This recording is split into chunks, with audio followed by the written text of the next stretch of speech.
Salam alaikum, bonjour à tous, bienvenue. Donc, bienvenue dans le podcast Les hommes viennent du bled et les femmes de Dubaï. En tout cas, merci beaucoup d'être là, ça me fait super plaisir de vous recevoir. Yasmine Othman, alias Zatis. Là, les gens ils vont dire, il s'appelle Othman. Non, mais ça je rien. Non, je te jure, il y en a plein, ils savent. Bien sûr, il y en a plein, ils savent pas. Moi, j'ai demandé à l'équipe, je leur ai dit c'est quoi son prénom parce que je préfère dire le prénom. Oui, t'as raison. C'est plus, tu vois. Ok, bah en tout cas, on va démarrer. Du coup, qu'est-ce que ça vous évoque déjà, pour commencer, ce nom justement du podcast Les hommes viennent du bled et les femmes de Dubaï. Est-ce que ça vous parle quand vous entendez ça? Tu veux commencer? Ça te dit rien, toi? Bah si, mais ça met une négativité sur la femme. Genre Dubaï, tu trouves? Dubaï, c'est le bling bling, c'est le côté matérialiste, c'est le côté j'aime que tout soit beau, tu vois, c'est le côté artificiel. Ah, tu vois? C'est un peu ça que ça donne comme image Dubaï. Okay. Surtout si tu dis les femmes de Dubaï, tu sais, on s'imagine des femmes avec des grandes abayas, lunettes Chanel, tu vois, dans les malls. Moi, c'est comme ça que je vois. Moi, Dubaï, je le vois plus comme la modernité. Ok. Tu vois ce que je veux dire? Genre un pays rap entre le bled, où il y a, comme tu l'as dit tout à l'heure, les valeurs sont toujours les mêmes. Voilà, l'ancrage et tout. On écoute, on suit ce que les générations d'avant ont fait. Exact. Alors que Dubaï, c'est vraiment un pays tout aussi arabe entre guillemets, mais par contre avec une évolution beaucoup plus moderne, où la femme est beaucoup plus indépendante. Tu vois, c'est... Okay. Donc la bonne réponse c'était Yasmine. Justement, ce qui est génial, c'est qu'il n'y a pas de bonne réponse. Moi, c'est vrai que ce titre-là, pourquoi je l'ai choisi, c'est vraiment pour dire qu'aujourd'hui, un couple, ça peut marcher. Le bled peut marcher avec Dubaï. C'est juste qu'en fait, il faut qu'ils arrivent à se comprendre. La femme, c'est souvent d'un désert, elle veut construire le Burj Khalifa, c'est-à-dire elle est la rêveuse dans le couple. Elle est dans le rechercher, c'est vrai, le strass, les paillettes, mais pour ça, elle donne un flot comme ça de mieux, de plus pour le couple. Et l'homme, il reste enraciné et ancré. Et souvent, on met ça justement en opposition en disant ouais, les blédards, ils sont comme si ils ont la mentalité du bled. Ah, toi, t'es un mec d'ici, mais t'as la mentalité du bled, comme si c'était négatif, alors qu'en réalité, les deux peuvent faire un couple fort. Et l'idée, tu vois, de ce podcast, c'est montrer que en réunissant les deux, on fait un truc de fou, quoi. D'accord. Donc voilà, et vous incarnez beaucoup, vous incarnez bien ça. Alors je sais pas... Le blédard et... Le blédard et la Dubaïette, la classe internationale. Non, c'est pas vrai du tout. C'est juste les différents, justement, vous êtes différents. On voit bien même dans vos caractères et tout. Et pourtant, ça fonctionne. Donc justement, j'aimerais en parler. Alors la première question que j'ai pour vous... toujours. Justement, on va le savoir maintenant. Fais genre t'es complice avec moi. Juste avant s'embrouiller. D'ailleurs, non, même pas. Quand je vous ai appelé, je t'ai laissé un vocal et je t'ai demandé si tu pouvais faire si t'étais accepté d'être mon invité. Oui. Et tu m'as dit, alors ma femme elle veut pas, et tout de suite derrière elle a dit espèce de menteur. Vous vous souvenez pas de ça? Non, même pas, mais j'aime bien la hacham de Et lui il dit mais non, en fait c'est elle qui a dit oui, etc. Comme quoi c'est votre couple. Donc comment vous vous êtes rencontrés? Je brûle d'impatience de le savoir. Je vais voir si elle va enfin l'assumer. En fait, on s'est rencontrés, c'est une rencontre très moderne, sur les réseaux via Instagram. Ok. En gros, j'ai réagi à une de ses stories. Tu m'as DM. Non, j'ai réagi à une de ses stories et ensuite, il a vu que j'étais plutôt sympathique. Non, je rigole. Non, c'est vrai que je réponds pas à tout le monde. Et après, il m'a répondu et après, la conversation s'est faite. On s'est vu très rapidement. On a vu les familles très rapidement et puis voilà, on s'est mariés au bout de quelques mois. Justement, c'était ma question, c'est du coup vous êtes rencontrés sur les réseaux, donc comme tu as dit, rencontre d'aujourd'hui, mais vous n'avez pas traîné non plus, c'est-à-dire comment ça s'est passé? Vous avez peut-être posé des questions spécifiques, enfin comment ça s'est... comment vous... Il rigole, ça a dû être marrant cette phase-là, non? Ouais, parce que moi en fait, si tu veux, je l'ai rencontré, j'avais 26 ans je crois. 27 27 ans, ouais, elle aime bien me vieillir. T'as quel âge aujourd'hui? J'ai 32 ans. Ok. Donc j'avais 27 ans et en fait j'étais déjà prêt à me marier moi. J'étais déjà prêt à me marier depuis mes 25 ans. Mentalement j'étais déjà prêt à me marier, donc je cherchais quelqu'un pour me marier. Je cherchais pas une copine je cherchais une femme. C'était l'intention. Ouais voilà, j'étais déjà dans ce mood là depuis très longtemps. C'est pour ça que j'ai été célibataire longtemps, parce que je cherchais pas une copine, je cherchais une femme. Donc si ça répondait pas à des critères plus ou moins précis, je mettais fin aux conversations que j'avais. Et Yasmine, en fait, j'ai comme une sorte de liste de choses ou des cases qu'il fallait cocher, entre guillemets. Et un soir, on s'est appelé au téléphone pendant plusieurs heures. Oui. Bah oui, je me souviens, j'étais à Rouen et je descendais à Paris. Et c'est tout le trajet qu'on était au téléphone ensemble. Donc pendant plusieurs heures, on était au téléphone et on parlait de tout et de rien. Mais surtout, moi, T'orientais tes questions. Ah non, mais c'était clairement pas un interrogatoire, mais c'était une discussion sur est-ce que tu es très familial, comment tu t'entends avec tes frères et sœurs. J'apprenais à la connaître et en même temps, je posais des questions sur comment elle voyait sa vie future, etc. Donc, une fois qu'elle a répondu à ces questions-là, moi, bien sûr, je répondais aussi aux mêmes questions, j'ai vu qu'elle validait en fait toutes les choses que t'attendais. Ouais, mais voilà, tout ce qui était rédhibitoire, tu les as cochés positivement. Parce qu'il y a des choses chez moi... genre quoi, par exemple, t'as un truc, t'as en tête un truc rédhibitoire, t'aurais pas pu te marier avec elle Une fumeuse, tu vois, genre l'alcool, les drogues ou la cigarette et tout, c'est un truc que j'ai du mal j'aurais eu du mal à accepter, que j'aurais pas accepté, je pense. Une fille qui sort tous les soirs, alors que moi, par exemple, je sors pas ni en boîte, ni en club, ni en, je sais pas, truc. Ce genre de choses. Je sais pas, moi, quelqu'un qui est pas familial, il dit moi je m'entends pas avec ma famille et ça me dérange pas de faire ma vie sans ma famille, des trucs comme ça. C'était rédhibitoire et pour elle aussi. Donc c'est là où on s'est rendu compte qu'en fait on était un peu sur la même longueur d'onde. Et une fois que ça s'était validé, je me suis dit bon je vais pas perdre de temps. Tu fais quoi demain? Et on s'est vu le lendemain. Ok, top, d'accord. Et donc tout de suite il t'a annoncé la couleur, il t'a dit moi je cherche à me marier. Quand vous avez discuté. Et toi, t'étais ok avec ça? C'était pareil pour toi, du coup, Yasmine? Moi, juste avant de le rencontrer, j'étais pas du tout dans l'optique de me marier. Genre, vraiment, les jours d'avant, les semaines d'avant, quand ma mère me parlait de mariage, je me disais, mais jamais de ta vie, tu me parles de ça. Pas encore. T'avais quel âge? J'avais 19. Ah, voilà, ok. J'étais jeune. D'accord. Mais puis 19 et 11 mois. Ok, presque 20. Voilà, ok. On commence à me traiter de pointage. 20 ans, 10 ans. Ça y est. Et donc même, genre ma mère, je lui disais, franchement, ôte-toi l'idée du mariage de la tête, quoi, c'est pas pour moi. Tu voulais pas cette pression? Ah, carrément? Non, pas du tout. Ok. Je lui disais, ma vie, je vais la finir avec toi. Ah ouais? Ah ouais, ok, t'étais pas prête du tout à quitter le cocon familial, quoi. Non, tu l'as trahi de ouf. Ça a été dur, c'est sûr, c'est sûr. Et en fait, quand je l'ai rencontré, le feeling est passé déjà de une. De deux, il répondait à tous les critères. Et en plus de ça, je voyais que c'était un garçon hyper sérieux, tu vois. Je voyais qu'il voulait pas s'amuser, qu'il était hyper respectueux, hyper patient. Enfin, genre, il avait que des qualités. Et même le fait qu'il me propose de voir ma mère au bout de même pas d'une semaine, 2 semaines, tu vois, ça montre qu'il voulait avoir un engagement. Et juste après, il est parti voir mon père, mon frère. Donc, tu vois, il a tout fait bien correctement pour que je puisse me dire ok, il est sérieux, il est sincère. Ok, ça c'est méga important, parce que souvent on se dit moi j'ai plein de gens, hommes comme femmes, qui me disent ouais, je vais quand même pas parler de mariage tout de suite, je vais quand même pas, elle va s'imaginer que, etc. Alors qu'en fait, ça aide à se dire c'est le bon, parce qu'on se dit ah ouais, il rentre par la grande porte, quoi.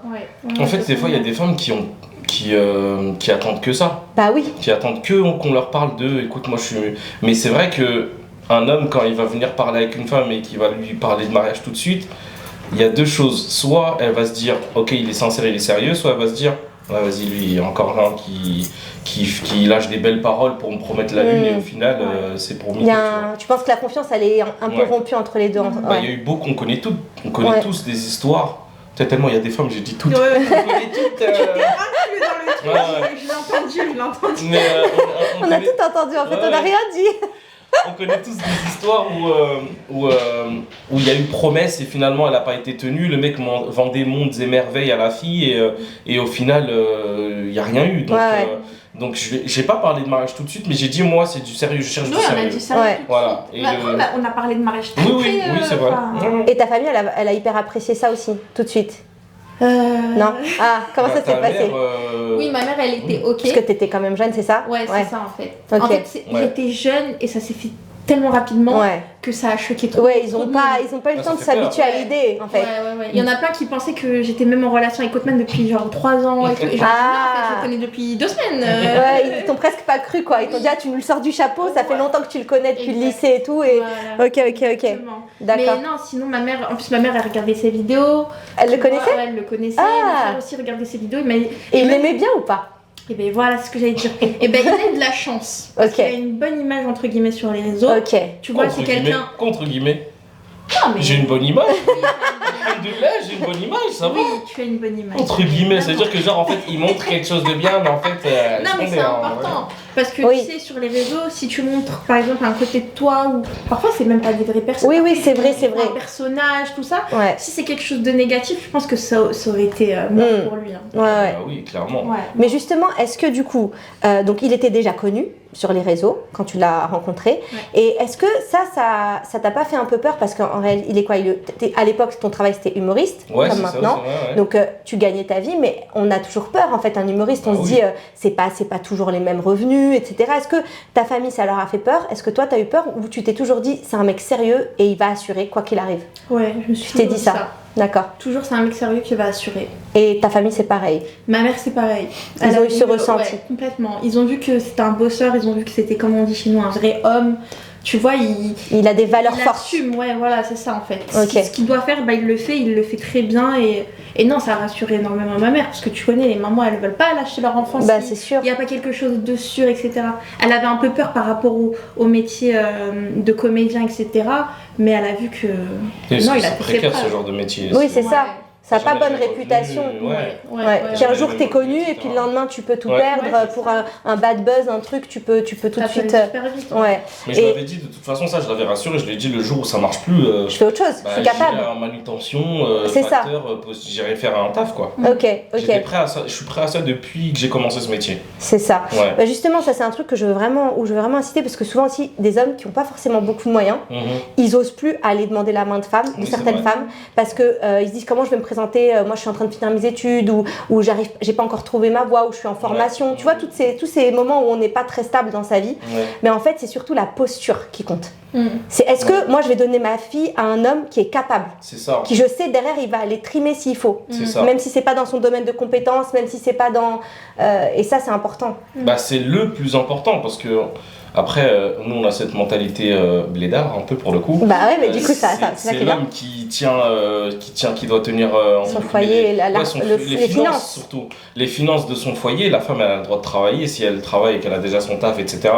C'est très bien, mais dans le cas où elle travaille pas, faut être capable d'assumer, et c'est surtout ça qu'il faut regarder. Moi je sais que plus tard, en tant que futur beau-père, Inch'Allah, un jour, ce que je regarderai si j'ai une fille un jour et qu'elle veut se marier, je vais regarder si l'homme il sera capable d'assumer son foyer, quelle que soit la situation. C'est moyen aussi, parce qu'on ne demande pas forcément beaucoup, les parents ils ne demandent pas beaucoup d'argent, ils demandent de la stabilité, et de la stabilité effectivement émotionnelle, et que la fille soit sécurisée. Le gars il peut aller au charbon, c'est ça qui compte. En fait la femme, souvent les parents, il y en a qui demandent de l'argent, il y en a qui demandent parce qu'il faut que ton mari soit riche, etc. C'est des bêtises, et c'est je pense un mauvais critère, parce que le mec est cadre aujourd'hui, ou responsable, ou même patron de sa boîte. Sa boîte elle coule, demain il peut être il peut être capable de vivre.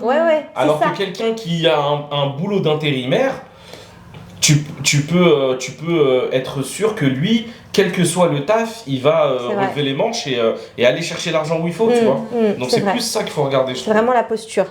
Ok.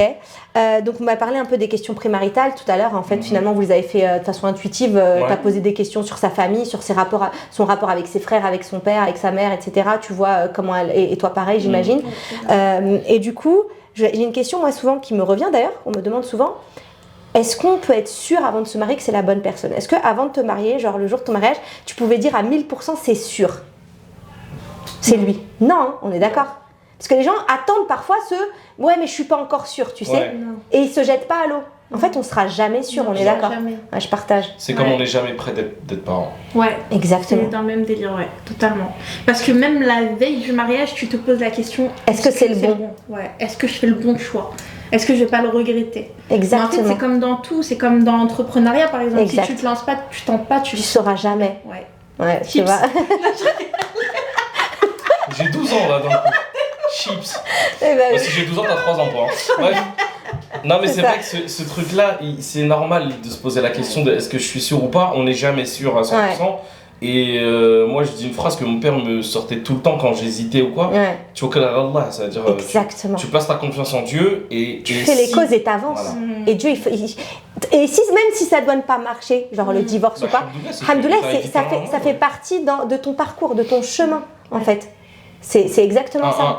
Un mal n'est jamais une sanction. Hein. Les gens, ils voient des fois l'argent comme des bénédictions et l'échec comme Au contraire, une malédiction. Des fois, c'est le contraire. Des fois, Dieu te préserve de... Je sais pas, moi, par exemple, il y a un mariage qui se fait pas, il n'y a pas encore d'enfant, par exemple, et la personne, elle se morfond en mode « Oh, mon mariage, il marche pas ». Mais dis, alhamdoulilah, t'aurais pu, je sais pas, avoir 3 enfants et être laissé seul, justement, avec ces 3 enfants-là. Ou dans la difficulté, ou alors une personne qui est laissée avec 3 enfants et qui divorce, elle aurait pu avoir bien pire avec des, je sais pas moi, des enfants malades, par exemple. Donc il faut toujours essayer de voir le verre à moitié plein plutôt que le verre à moitié vide. Ouais. Et moi, j'étais sûr de moi dans le sens où T'étais sûr de ce que tu faisais, mais tu pouvais pas. Nul ne peut dire si ça va marcher ou pas. Oui. Mais plus tard, tu te rends compte, tu dis, on en parlait déjà. On disait, mais quand même, on allait vite, on aurait pu se casser la gueule, mais vraiment plus d'une fois. Et on était serein en vrai. Alhamdoulilah. Franchement, on était serein. Et justement, l'après, parce que l'engouement, l'envie de se marier, tout ça fait qu'on avance vite. Alhamdoulilah, c'est bien parce que, comme tu as dit, tawakkal Allah et on y va. Et justement, le rêve vs la réalité. Quand le jour J, juste après le mariage, quand ça commence, quand les premières vraies disputes arrivent, quand les premiers vrais désaccords, parfois on remet tout en cause, parfois on se sent pas bien. Ça aussi, ça fait partie ou ça n'a jamais fait partie de votre couple? Moi, c'est comme je le dis à chaque fois, même quand on s'embrouille, jamais je me suis dit... Non, mais ça arrive, hein. Mais jamais je me suis dit, et si je m'étais marié trop tôt, quoi. Moi, ok. Moi-même, quand on s'est embrouillé des fois... T'avais toujours foi en ton couple. Tu t'es dit, on va surmonter ça. Parce que moi, en fait, il n'y a pas d'option divorce pour moi. J'ai pas ce truc-là. Donc j'ai pas je me suis jamais posé la question, et si je m'étais trompé, ou et si je divorce, comment je vais faire? Ouais, ok. C'est comme ça, c'est dans ma mentalité, c'est pas une option pour moi. C'est ta mentalité de blédard, ça. Ouais, voilà, c'est ça. J'ai pas cette option de divorce, c'est en mode tu vas assumer jusqu'au bout. Et c'est peut-être aussi ce qui fait que, mais c'est ce qui fait que souvent on envie les couples d'avant. Ok, il y en a qui se sont mariés pas par amour, etc. Mais ce côté genre c'est impossible de divorcer, bah en fait à la fin tu finis par composer, genre tu dois te forcer à te matcher avec cette personne en fait et à trouver des solutions pour vivre ensemble. Alors bon, ça marche pas toujours, c'est sûr, mais c'est le côté positif qu'on doit retenir d'eux sur ça, parce que nous on a cette facilité, cette frivolité, cette facilité à revenir à dire bah, tu sais pourquoi je me casse la tête, moi viens je lâche tout. Mais eux ils ont pas ça, donc oui il y a du plus, il y a du moins. Mais toi du coup comment tu vivais les premières disputes, les premiers trucs, parce que t'étais beaucoup plus jeune aussi. Vous avez combien d'écart? 7 ans. 7 ans, ouais. Du coup, comment tu te sentais? Vas-y, 18 ans. 7 ans. On a 7 ans chez Othman et 8 ans chez moi. Ouais. Mais non, en vrai, tu sais quoi, ce qui s'est passé, c'est que nous, très sincèrement, on va toucher du bois, mais nos débuts, nos premières années se sont passées incroyablement. Alors c'est du chef de dire que je vais toucher du bois. Oui, c'est une expression. Pour que les personnes nous regardent, comprennent. Mais les premières disputes, elles ont mis du temps. Hein. Elles ont pris du temps à arriver. D'accord. Pour te dire, la première dispute, elle est venue au confinement. Ouais. Ah, donc fallait vraiment que vous soyez l'un sur l'autre de fou pour que... Et encore, c'était une dispute et on a eu, je sais pas, on a eu combien de mois de confinement? 2 ou 3 mois. Donc tu vois, c'est pas... Ok. Donc nous, ça va au début... Les caractères matchent très bien, quoi. Ouais, ils ont bien matché parce que... parce qu'en fait, tous les deux, quand il y en a un qui commence à s'énerver, l'autre il apaisait. Donc tu vois, on se complétait pas mal. Mais quand les premières disputes, elles sont arrivées... non, franchement, j'ai pas eu de... Non. Je te dis, ça va passer, on va trouver une solution. Ouais, on va trouver... Parce qu'Othman, après, je pense que son caractère, il aide. C'est quelqu'un qui est beaucoup dans la communication. C'est son métier un peu. Ouais. Mais encore plus... Non, mon métier, c'est d'être humoriste. Ouais, mais tu sais faire passer un message. Bon, à travers l'humour, certes. Oui. Et après, bon, dans le couple, c'est vrai que c'est différent. Ouais. Non, mais des fois, j'étais trop dans la communication. Et des fois, ça la dérangeait. Après, elle avait besoin de son moment, genre de laisse-moi me remettre de mon truc là. Laisse-moi digérer. Laisse-moi bouder. Comprendre ça. On a mis du temps à avoir ces réglages. Tu te rappelles quand on disait on a des réglages à faire. Et la communication, c'est ce qui a fait que, alhamdoulilah, on est toujours ensemble aujourd'hui. C'est que dès qu'il y avait un souci, moi je voulais tout de suite le régler. Elle voulait bouder dans son coin comme toutes les femmes, en mode laisse-moi bouder, laisse-moi cracher ma haine, tu vois, tranquille. Et j'ai mis du temps à comprendre ça. Mais comme elle a dit, je pense la chance qu'on a eue, c'est qu'on était intelligents tous les deux. Ouais. C'est-à-dire que quand tu avais besoin de temps, je te laissais du temps. En fait, on respecte nos besoins mutuels. Et vous avez compris petit à petit, à chaque fois vous réajustez, comme tu as dit, à des réglages qui se font régulièrement. Quoi. C'est marrant quand tu dis, moi j'essayais de régler le problème tout de suite, ou je voulais régler le problème tout de suite, et toi tu étais un peu dans ton coin. Tu vois, comme quoi on parle du bled et de Dubaï, ou des différences entre hommes-femmes, mais ça en général c'est plutôt ce que font les femmes, genre elles sont reloues avec le gars, elles disent je veux tout de suite savoir qu'est-ce qui se passe, je veux tout de suite qu'on crève l'abcès. Et les mecs ils sont dans leur grotte, tu sais, comme le livre de John Gray, genre ils sont dans leur grotte, ils ont besoin de leur moment. Et là pour le coup c'est plus toi, donc comme quoi il n'y a pas vraiment de règles en fait, c'est juste deux êtres humains qui essayent de s'accorder avec des caractères différents. C'est ça. Laissez passer la vague. Alors, du coup, on va en venir à l'humour, parce que l'humour, c'est un truc qui est très présent dans votre couple. Et je pense que, voilà, justement, je pense que c'est les deux en vrai. C'est pour ça que ça marche, c'est pas juste toi. Et du coup, est-ce que c'était dur à des moments de parler sérieusement, où il y a toujours eu une facilité à passer de l'un à l'autre? Non, ça va. Dès que c'est sérieux, vous savez que c'est sérieux. Non, quand c'est sérieux, c'est sérieux. Ok. Et quand je rigole pas tout le temps.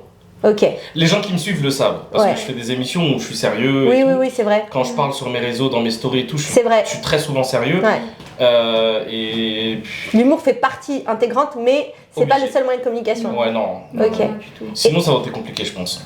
Il y a des moments où il faut pas rire, il y a des moments où il faut être sérieux. Ah ouais, non, c'est pas possible. Il y a des moments où c'est ok, on se regarde, on parle vraiment, il n'y a pas de blague là, c'est pas. Ok. Mais ça va, on arrive à passer de l'un à l'autre facilement. Ouais, franchement. Ok. Et par rapport aux conflits justement, ou aux petites mini-disputes, aux trucs comme ça, est-ce que l'humour désamorce toujours? Est-ce que c'est toujours la solution pour désamorcer un conflit, ou quand tu vois qu'elle va commencer à bouder, la piquer? Franchement, c'est naturel, c'est inné? Ça dépend. Non, pas toujours. Franchement, la plupart du temps, je la laisse redescendre. Ok.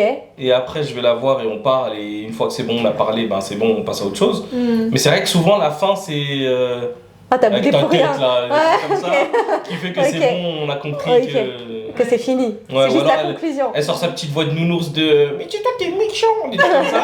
Après, je dis « Allez, vas-y, c'est bon. » Ok, d'accord. Ok. Donc, c'est pas forcément, vous l'utilisez même pas tout le temps? Non, pas tout le temps. Non. Ok, c'est intéressant ça. Sinon, tu imagines, à chaque fois, la petite blague. Non, mais non, ça marche pas. Là, ça fait mal, ça part. Ouais, j'avoue. Tu viens, t'es là. Tu te prends un flop. Non. Ça fait mal. Ouais, j'avoue.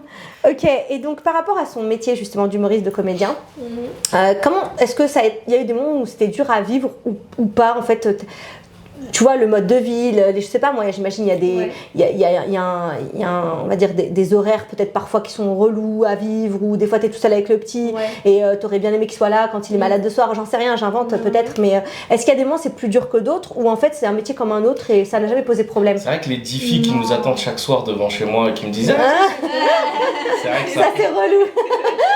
Non, en vrai, à nos débuts, il n'y avait pas de soucis, tout ça, mais en fait, c'est vrai que la difficulté, elle est venue quand j'ai accouché. Là, c'est là où la difficulté, elle a commencé, parce que c'est à ce moment-là où il a reçu des opportunités de travail intéressantes. D'accord.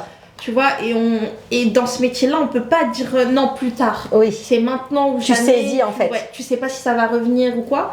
Donc, c'est vrai que, en fait, c'est à partir du moment où j'ai accouché, ça a été un peu compliqué sur des périodes. Moments, des petites périodes. Mais après, on en a discuté et lui, il faisait l'effort d'eux. Mais après, je lui disais, je peux pas te brider non plus parce qu'en fait. Tu le soutenais quand même, en fait. Je le soutiens. Tu le poussais pour qu'il fasse. Tu vois, je lui disais, vas-y, fais. Bon, après, si je me plains, juste rentre par là et ça ressort pas. Je m'écoute pas. Et puis après, on s'est mis d'accord. On s'est dit, ok, moi, je suis à fond sur le travail. Moi, je reste exclusivement à la maison. Et puis voilà, mais là ça va, depuis que Zeynou il est entré à l'école, c'est un peu plus facile. Ouais. Et vous travaillez ensemble ou pas? Parce qu'en fait, est-ce que genre tu travailles avec lui même dans son métier, ou c'est juste les podcasts ensemble que vous faites et parfois quelques stories, tout ça? Enfin, comment, est-ce qu'il y a un vrai travail ensemble ou non en fait, c'est au feeling et t'es juste là pour lui donner ton avis, ton feedback, mais t'es pas réellement impliquée dans son taf? Je suis pas totalement impliquée, je suis de temps en temps sa secrétaire, tu vois, quand c'est de l'administratif. D'accord. C'est moi qui m'occupe de ça. D'accord. Mais après, sinon, non, c'est lui qui gère sa carrière. Ouais, c'est lui qui. Après, moi, genre tous les projets que j'ai, je lui en parle forcément avant d'en parler à qui que ce soit d'autre, parce que c'est aussi. Son avis est important en fait. Ouais, parce que je sais qu'elle est objective. Au-delà d'être ma femme, ma meilleure amie, ma confidente, tout ce que tu veux, elle est aussi objective dans ce qu'elle va me proposer, ce qu'elle va me dire, elle va me donner son avis sans me bichonner ou me protéger. Non, elle va me dire directement, ouais, mais je trouve que ça serait moins intéressant ou plus intéressant ça. Donc elle est impliquée sur tous les projets. Il y en a que je fais seul, par exemple mes lives sur TikTok ou Twitch, je les fais tout seul, mes contenus sur les réseaux, je les fais seul, mais la plupart du temps, je lui envoie pour qu'elle regarde et qu'elle me dise, elle me donne son avis. Je l'écoute pas toujours, parce que, voilà, c'est ça que tu voulais. Hein. Non, du tout, mais c'est elle était contente. Hein. Il assume qu'il m'écoute pas toujours. T'as ton libre arbitre, évidemment, mais son regard est important et t'as confiance en son jugement. Très. Bah, c'est pour ça que après les podcasts, on les fait ensemble, les snaps et tout, des fois, on fait ensemble plein de choses, mais c'est vrai que sur mes projets pro, elle est quand même impliquée. Elle est quand même impliquée. Et elle veut être impliquée. Oui, ça t'intéresse, tu aimes, Ok, très bien. On gratte un peu. Soutien inconditionnel. Sans son soutien, j'aurais pas fait un quart de ce que j'ai fait depuis que je me suis marié. Ok. Si, vraiment. Mais tu le sais en plus. Ah oui, si j'avais personne pour me garder zen ou la maison, j'aurais jamais pu. Ça, c'est ce qu'on disait dans un des podcasts. On disait on parlait de la finance, tu sais.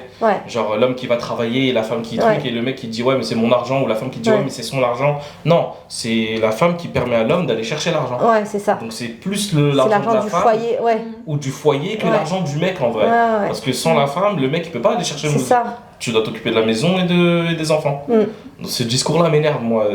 Discours un peu de blédard. Il dit mais c'est moi qui ramène l'argent. Oui, tu ramènes l'argent, mais parce qu'on te permet de le faire. Hein. Sinon, t'es obligé de rester à la maison. Sinon, t'as plus de foyer, t'as plus d'enfants, t'as plus rien. Plus rien, il n'y a pas d'équilibre. Ouais, exactement. Ok. Et est-ce que vous avez mis quand même en place des règles à respecter? Ou comme vous avez dit, c'est un peu des réglages, des ajustements au fil du temps? Ou est-ce que genre, écoute, le travail c'est ok, mais il faut pas que ça dépasse par exemple ça? Ou est-ce que vous avez comme ça des règles pour garder un temps qualitatif de couple, de famille et de travail? Parce que c'est un peu, je sais que quand on travaille sur les réseaux, c'est un peu très impliqué, c'est un peu tout le temps en fait. Et est-ce qu'il y a des moments, ça peut t'embêter, ou est-ce que vous avez mis en place des règles pour que ça dépasse pas certaines limites? En fait, nous, dans notre couple, on arrive à trouver du temps. Tu sais, le soir, on peut se regarder un film. Dans la journée, quand vous avez nous téléphone éteint, ou c'est comment? Pas éteint, mais posé. Oui, posé. On ne calcule pas nos téléphones. D'accord. C'est vraiment des moments de qualité. Et après, par contre, moment de famille, si par exemple, c'est comme si on se donnait des rendez-vous. Tu vois ce que je veux dire? Par exemple, je trouve un dessin animé qui est super intéressant, tout ça. Je veux dire, ok, cette date-là, tu le bloques. Ça, on le fait tous ensemble. Tu vois. Par exemple, quand lui, il va chercher notre fils à l'école, en fait, ils se font des rendez-vous. Là, récemment, ils se sont fait un restaurant tous les deux.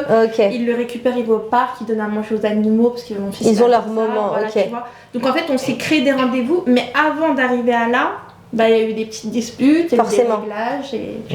Pas forcément des disputes, mais des discussions. Oui, mais vrai, c'était des discussions un peu. Non, moi je les ai pas vu comme ça. Franchement, je les ai pas vu comme ça. Non, je te l'ai dit en plus il y a pas longtemps. Je t'ai dit à chaque fois que tu m'as repris sur truc, parce que toi, en fait souvent la maman quand elle dit à son mari passe du temps avec ton fils, elle a l'impression d'être relou. À demander. Elle pense qu'elle, en fait, elle a du mal à le dire, donc elle pense qu'elle est relou. Elle voit ça comme un début de dispute, et toi, alors que toi, t'as intégré facilement le truc et t'es ok avec ça. Mais c'est surtout que je suis d'accord avec elle, donc je lui dis ok. Tu m'as fait prendre conscience que je faisais pas assez. Je lui ai dit, il n'y a pas une seule fois où tu m'as fait une réflexion sur justement. Le temps de qualité, tout ça. Où j'ai dit, oh vas-y, elle est relou tout le temps, c'est bon, je peux pas être tout le temps là. Il n'y a pas une seule fois où j'ai pensé ça. Parce que j'étais d'accord avec elle. Mais il faut dire aussi, parce que tu es humble.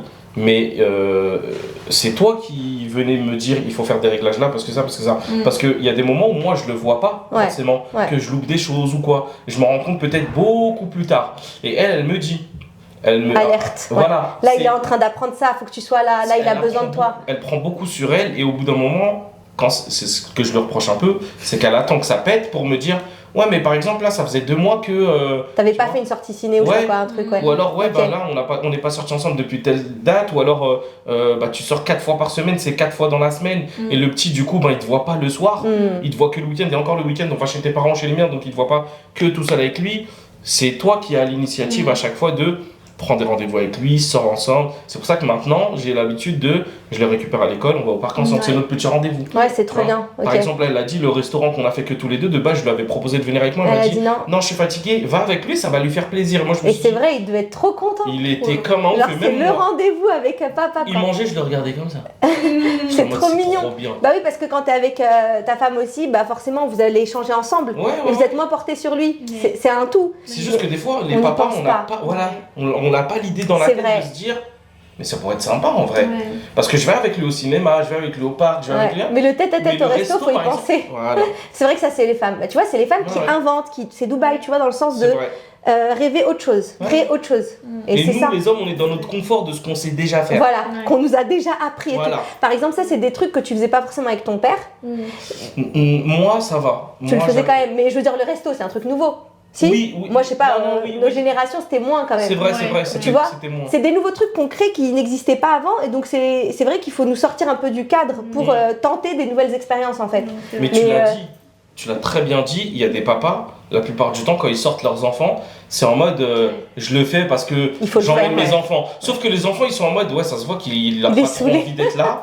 Et du coup, en fait, l'enfant, il ose pas s'amuser à fond parce qu'il se dit, vas-y, il va être pressé de rentrer, vas-y, je sors parce que je suis là et on rentre, ok. Tu vois, moi, mon fils, quand je dis non, on fait encore ça et tout, le ballon, je dis allez, vas-y, tu vois. Et c'est vrai que le fait de s'impliquer dedans, ça change un peu le truc. La relation, tu crées une relation différente avec l'enfant. Et c'est elle qui a l'initiative. Ouais, elle est trop forte, tu as choisi la bonne personne. Elle me dit, je suis un bon papa, mais c'est grâce à toi que je suis un bon papa. Ça, on le voit, ça par contre, à travers vos réseaux, c'est agréable. Et en fait, moi, quand je cherchais avec des nouvelles personnalités invitées et tout, et j'ai toute l'équipe qui m'a dit, Zatis, ils sont trop mignons avec sa femme, je les aime trop avec sa femme. C'est ce que vous voyez, mais... Non, mais c'est vraiment la réputation que vous avez, c'est que vous donnez quand même une image d'un couple épanoui, on dédramatise, c'est cool, ça se passe bien, c'est pas trop compliqué et en même temps c'est pas non plus les plaisirs simples, je veux dire, c'est pas des trucs de folie, mais du coup c'est parce que souvent aujourd'hui sur les réseaux, les couples qu'on nous propose, c'est même eux quand t'éteins la caméra, tu te demandes s'ils sont vraiment connectés parce que tout est dans le visuel, tout est dans le paraître et on vend, voilà, et même les gens sont traumatisés. Moi des fois on me dit, je la suivais elle, je croyais trop en elle et tout, elle vient de divorcer, genre quand elle a divorcé c'est un drame pour la personne qui la suit, parce qu'en fait elle se dit comment elle, avec ce qu'elle vit avec son mari. Mais parce que on voit, après nous avec le recul qu'on a, on voit bien que c'est faux, tu vois que c'est beaucoup dans l'image et tout. Pas forcément faux, mais il cache beaucoup de choses. Et en fait, nous, c'est ce qu'on dit beaucoup dans nos réseaux, c'est oubliez pas qu'on montre que ce qu'on a envie de montrer. Oui. Et puis on va pas montrer quand on s'embrouille. Ou quand elle pleure, ou quand elle est fatiguée, ou quand lui il est énervé, ou quand il...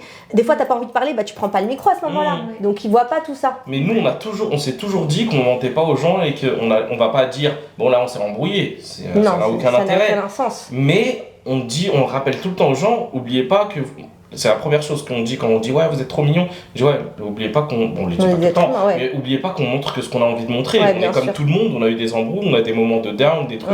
On a même fait une émission sur ça, un podcast sur ça. Je disais même ces couples-là qui montrent que le tout beau tout rose, c'est super dangereux parce que ils réussissent à dégoûter les gens du mariage en mode ok, si elle a divorcé, c'est sûr que moi c'est mort parce que j'ai même pas cette vie-là. Alors j'imagine que si j'ai pas ça, si elle, avec tout l'amour qu'elle montrait, ça veut dire que même moi c'est mort, le mariage c'est mort. Et pire, c'est nos jeunes. Moi j'ai une fille de 16 ans, je vois ses copines et tout, je vois ce qu'ils regardent et tout ça, et ça me fait flipper parce que nous avant, les films, on savait que c'était des films, tu vois. C'est un film, c'est un acteur, il joue un rôle, ça dure 1h30. Là, c'est des gens, c'est leur vie, et ils pensent que la vie c'est ça, la vie de couple c'est ça. Donc si le gars qui vient te demander ta main, il ressent pas à cette vie-là ou à cette life-là, où il t'amène pas exactement ce que la meuf elle lui a offert et tout, bref. Et tu te dis non mais c'est nul, j'ai pas envie, tu vois. Et ça c'est ça aussi le grand risque de nos jours pour nos enfants, vraiment.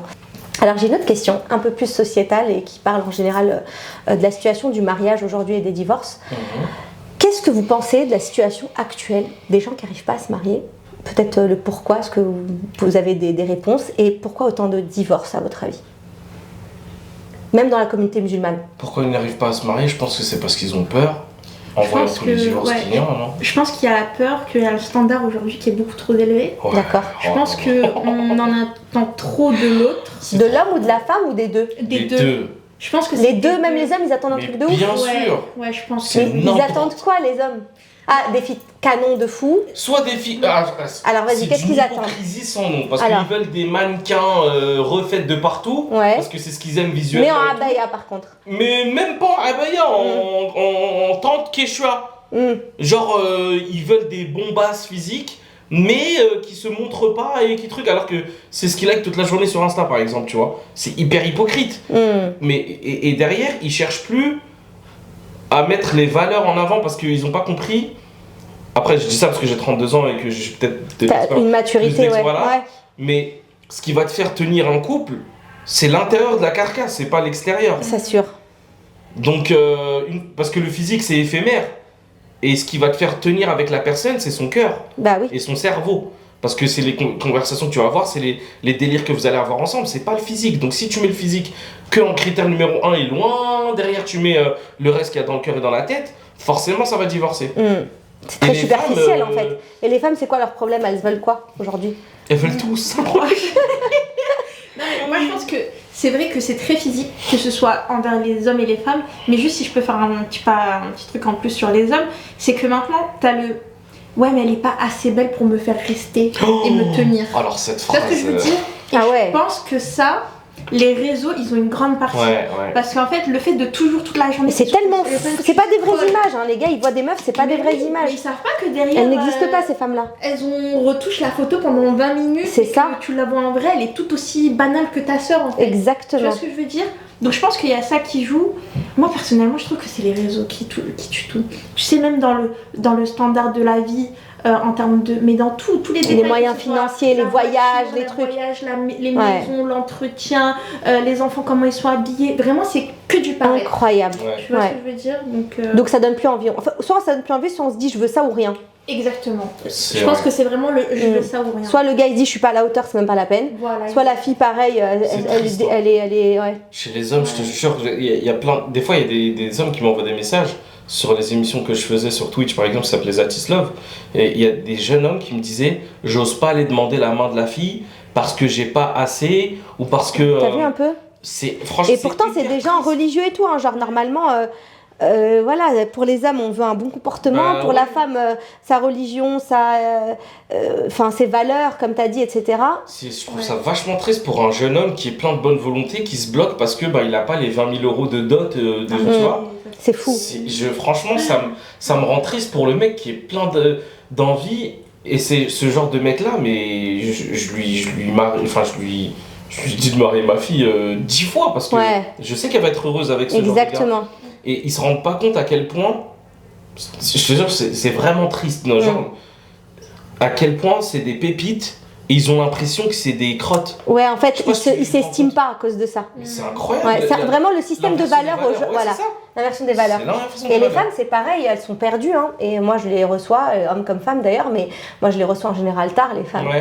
Après, justement. Et il y a aussi les parents. En fait, ils ont tellement manqué, certains. Et ils ont transmis un truc de manque là. Et ma fille, t'as tout construit toute seule, garde tout ça pour toi. Tu vas quand même pas te mettre avec un mec moins bien que toi, etc. etc.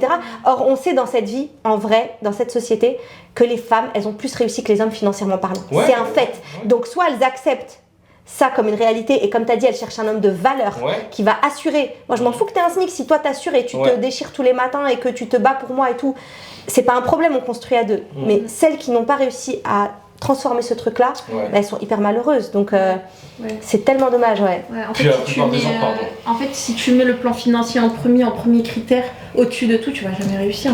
Parce que le financier, ça bouge tellement dans la vie que c'est pas possible de baser sur ça. Imaginons même si tu trouves un homme, par exemple, moi je parle en tant que femme, si tu trouves un homme avec les moyens, qui te dit que dans 2 mois il n'y a plus rien? Tu vas pas rester avec lui, tu vas pas le soutenir dans l'épreuve, tu vois ce que je veux dire? Et puis on a vu tellement d'histoires où, comme tu as dit, c'est la femme qui permet des fois la transformation financière du foyer entier. Et il y a une baraka aussi dans le mariage qui vient amener encore encore plus d'argent souvent et encore plus. Et encore, comme on l'a dit, c'est vraiment pas ça qui rend heureux.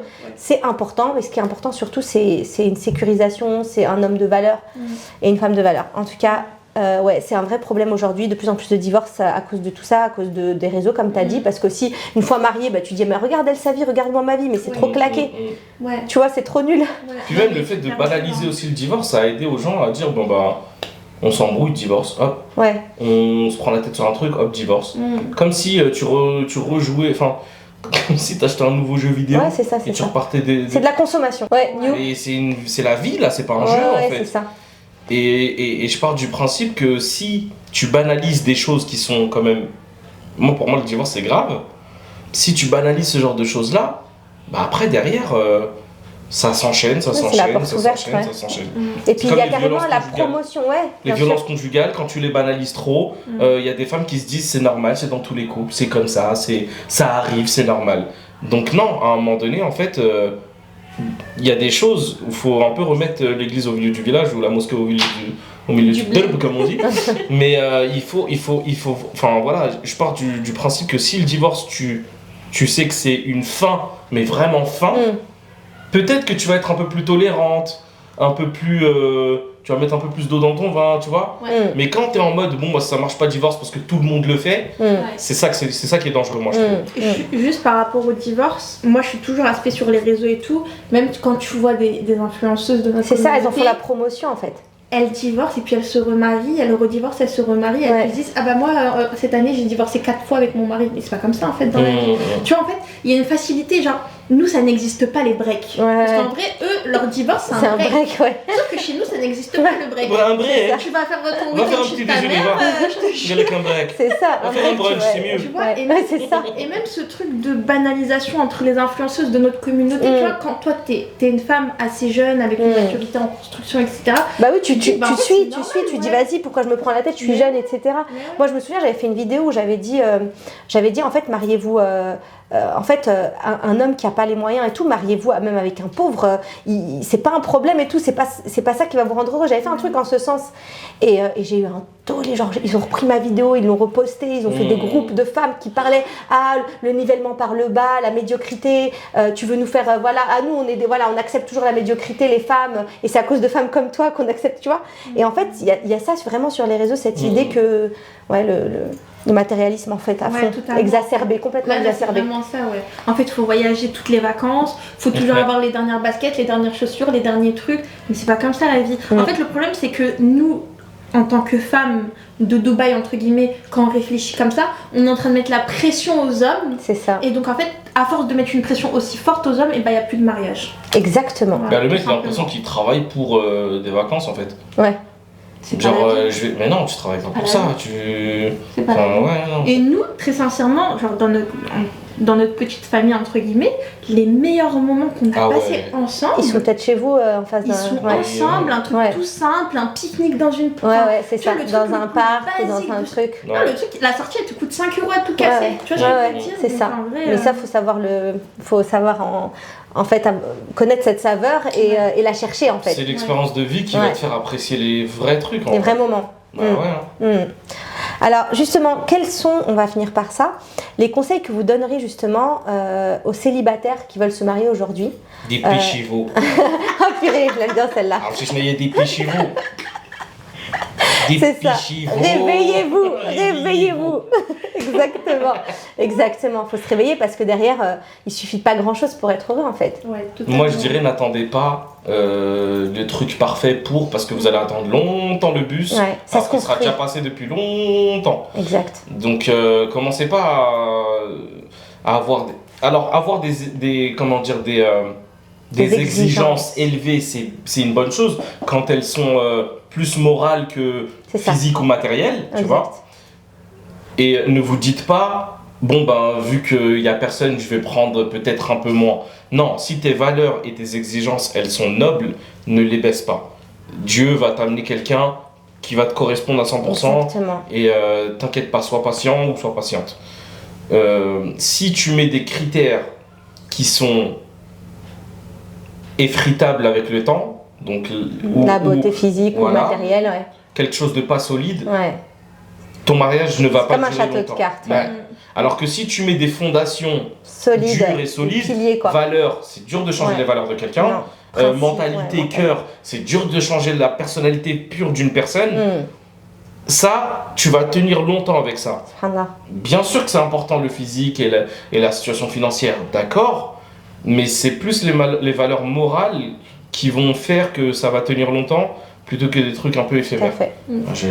Elle a tout ce qu'il faut niveau cœur et tête, mais si elle n'était pas à mon goût physiquement, je ne me serais jamais mariée. Oui, bien sûr. Faut pas mentir. Bien sûr. J'ai cru que t'allais dire une dinguerie. Non. J'ai cru que t'allais dire elle a une bonne mentalité, un bon cœur, mais physiquement... Physiquement, c'est pas ouf, mais ça passe. Voilà, elle vieillit bien, en vrai, ça va. Évidemment, il faut que la personne te plaise, mais c'est vrai que quand on dit c'est pas la première chose, c'est plutôt on creuse parce que en fait le fait de l'aimer pour ses vraies valeurs et tout, même dans ton regard, tu vas la voir encore plus belle. C'est vrai, il y a la beauté intrinsèque, mais il y a ton regard en fait qui va avoir une certaine beauté et ça c'est sûr. Je l'aime plus aujourd'hui qu'au début de mon mariage.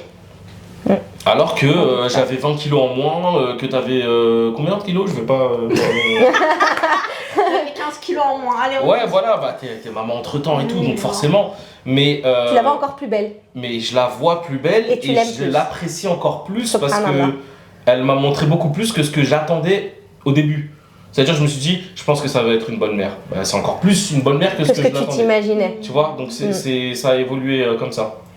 Et c'est pareil ou pas pour toi, Yasmine? J'ai touché. Yasmine, il attend que tu dises la même chose de lui. Non, je plaisante. Je sais très bien, ouais. Il sait très bien ce qu'elle pense de moi. Oui, c'est très bien. En plus, moi, je suis trop pudique, je parle pas de ça. Pas en public, mais tu me le dis en privé. Oui, bien sûr. Ouais. Non, mais je sais pas. Ton conseil pour les gens, oublie-moi. Ouais. Ton conseil pour les célibataires. Le homme comme femme. Les célibataires. Et franchement, Othman, il a une réponse hyper complète. C'est vrai. Il n'y a rien à ajouter. Ouais, franchement, il n'y a rien à ajouter. Trop complète, bravo. Hein. Bah, on pense la même chose de toute façon. Ouais, totalement. Je me sers de ce qu'on dit sur nos émissions. D'ailleurs, justement, vous avez un podcast qui s'appelle Bague et Biberon, voilà, où vous parlez du couple, de la famille, des enfants, d'être parents. Peut-être pour une autre fois on parlera de ça, mais j'avais une question sur la parentalité, mais on va garder ça pour la prochaine fois, comme ça on fait un peu de teasing. Oh non bah, c'est nous, on va t'inviter dans notre émission. Voilà, et comme ça on parlera de la parentalité. Exactement, donc merci beaucoup d'être venu jusqu'à notre péniche à l'agence. On est vraiment ravis de vous avoir accueillis, vous êtes adorables, et qu'Allah vous protège, vous garde. Vous et votre petit chou et qui vous permet d'avoir d'autres progénitures pieuses, Inch'Allah. Un seul suffit, Inch'Allah. C'est déjà beaucoup. C'est déjà bien. Ouais. Tu voulais dire un truc? Merci pour la qualité de cet échange. On n'a pas vu le temps passer. C'était une très bonne chaîne. N'oubliez pas de vous abonner, de liker, de commenter s'il vous plaît. Parce que c'est des trucs qu'on pense pas. Tu sais, on met play, on passe un bon moment et après on passe à autre chose. Non, si vous avez aimé, s'il vous plaît, c'est important. Likez. En plus, c'est une sœur qui commence. C'est la première vidéo. Montrez-lui le soutien qu'il faut. Merci. Partagez ça avec les gens et dépêchez-vous. Merci beaucoup, Othman alias Datis. Merci, Yasmine. Et puis, effectivement, abonnez-vous à ma chaîne et on se revoit très vite pour un nouvel épisode filmé, j'espère, avec d'autres personnes. Salam alaikum.